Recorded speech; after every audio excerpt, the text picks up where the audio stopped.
Hi friends, இன்றைக்கி நம்ம என்ன கொஷின் பார்க்க போகிறோம்னா 3Dலேருந்து ஒரு கொஷின் ப்ரீவியஸ் இயர் கொஷின் பார்க்க போகிறோம்.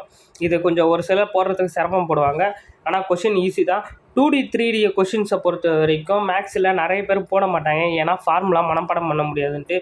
மேக்ஸிமம் ஃபார்முலா தெரிஞ்சால் மட்டும்தான் 2D 3D கொஷின்ஸை நம்ம ஈஸியாக போட முடியும். ஃபார்முலா ஒன்றும் அவ்வளோ பெரிய விஷயம் இல்லை. நீங்கள் பழக அடிக்கடி போட்டு பார்த்தீங்கன்னா, சம்ஸு எழுதி பார்த்தீங்கன்னா, பார்த்து கூட டெய்லி எழுதி பாருங்கள், உங்களுக்கு ஈஸியாக இருக்கும். சரி, ஓகே, வாங்க இன்றைக்கி கொஷின் பார்க்கலாம்.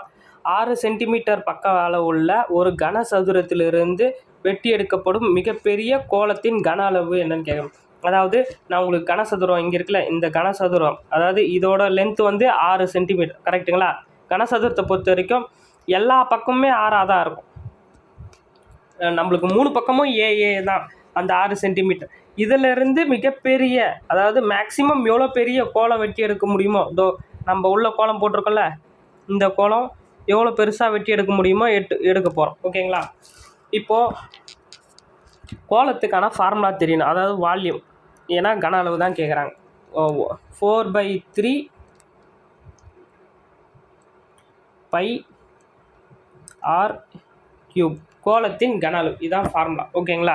இப்போது நம்மளுக்கு 6 ரேடியஸோட வேல்யூ தெரியணும், கரெக்டுங்களா? இப்போது நம்மளுக்கு பக்கம் தான் கொஷினில் என்ன கொடுத்துருக்காங்க, 6 சென்டிமீட்டர் பக்க அளவு உள்ள ஒரு கனசதுரத்தின் இது வெட்டி எடுக்கப்படுகிறது 6 சென்டிமீட்டர். இப்போ இந்த லென்த் 6 சென்டிமீட்டர்னால், இப்போ இந்த நீங்கள் பாருங்கள், இந்த கோலத்தில் இந்த எண்டோ டச் பண்ணும், கரெக்டாங்களா? இந்த பக்கமும் சதுரத்தோட அதான் கனசதுரத்தோட இந்த பக்கமும் டச் பண்ணும், டச் பண்ணுற மாதிரி. அதேமாதிரி மேலே டாப்லேயும் இங்கேயும். ஓகேங்களா? நம்மளுக்கு இந்த லென்த்துலேருந்து இது வரைக்கும் ஃபுல்லாக வந்து 6 சென்டிமீட்டர்னால், அப்போது ஆரம், அதாவது இது வந்து விட்டம், இது வந்து கோலம், கரெக்டாக? அப்போ இதில் பாதி தான் நம்மளுக்கு எவ்வளோ ஆரம், 6 கண்டுபிடிக்க போகிறோம். அப்போது இந்த ஃபுல் லென்த்து 6ன்னா, அப்போது இதில் பாதி எவ்வளோ இருக்கும், 3. அப்போது ஆரத்தோட ஆரம் R = 3. ஓகேங்களா? இப்போ 3 கண்டுபிடிச்சிட்டோம். இவ்வளோ தான், சிம்பிள் தான்.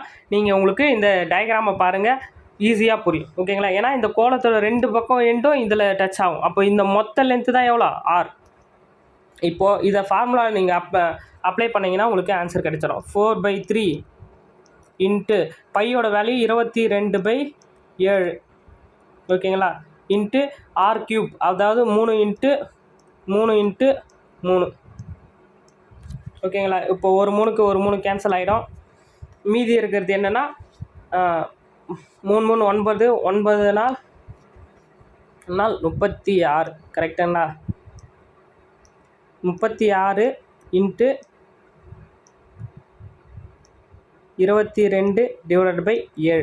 இதை நீங்கள் சிம்பிளிஃபை பண்ணிங்கன்னா உங்களுக்கு ஆன்சர் கிடச்சிரும். அதாவது சிம்பிளிஃபை எப்படின்னா, இப்போ 36யும் 22யும் பெருக்குனா எவ்வளோ வரும், 6 2 12, மீதி 1, 3 2 6 1 7, 72. அதே மாதிரி 32 × 2 72. ஓகேங்களா? இதை கூட்டினீங்கன்னா 2 9 7.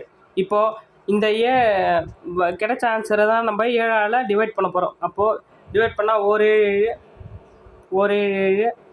7 மீதி 2 இருக்கும், 3 21, மீதி 1 இருக்கும். பக்கத்தில் நம்ம புள்ளி வச்சு 0 போட்டோன்னா 1 7, மீதி 3 இருக்கும், 0 போட்டோன்னா 2 14, 3 21, 4 28. அப்போது 113.14 தான் centimetre cubic, maximum of the volume. ஓகேங்களா? ஆப்ஷனில் ஏ தான் ஆப்ஷன் ஆன்சர். 2D சம்மு 3D சம்மு வந்து ரொம்ப ஈஸி. நீங்கள் ப்ராக்டிஸ் பண்ணால் போதும், உங்களுக்கு புரிதல் இருந்தால் போதும். நம்ம ஒரு கனசதுரம் கொடுக்குற கொஷினை நீங்கள் கரெக்டாக புரிஞ்சிக்கிட்டால் உங்களுக்கு ரொம்ப ஈஸியாக இருக்கும். 2D 3D கொஷின் வந்து எப்போவுமே கஷ்டமாக இருக்கும், நம்மளுக்கு வராது, ஃபார்முலா மனப்பாடம் பண்ணுவேன் அப்படிலாம் நினைக்காதீங்க. தினமும் எழுதி பார்த்தா ஃபார்முலா ஈஸியாக ஞாபகமாக இருக்கும். உங்களுக்கு ஒரு புரிதல்னா இந்த மாதிரி டயக்ராம்ஸ் போட்டு நீங்கள் ப்ராக்டிஸ் பண்ணுவேன். எக்ஸாம் ஹாலில் ஒன்றும் டயக்ராம்ஸ் போட தேவையில்ல, உங்களுக்கு புரிஞ்சிருச்சுனாலே போதும். உங்களுக்கு புரிதலுக்காக தான் இந்த டயக்ராம்ஸ் போட்டு நம்மளை R கண்டுபிடிக்கணும். ஏன்னா பக்கம் கொடுத்துட்டாங்க, நம்மளுக்கு தேவையான ஆரம் எப்படி கண்டுபிடிக்கிறன்றதுக்காக தான் இந்த டயக்ராம் போட்டிருக்கேன். ஓகேங்களா? Okay, thank you. இந்த வீடியோ பிடிச்சிருந்தால் லைக் பண்ணுங்கள். உங்களுக்கு எதனா கமெண்ட்டில் டவுட்ஸ் இருந்தால் கமெண்ட்ஸ் பண்ணுங்கள், நான் உங்களுக்கு கண்டிப்பாக ரிப்ளை பண்ணுறேன். இந்த மாதிரி அடுத்தடுத்த வீடியோவில் பார்க்கலாம். தேங்க்யூ.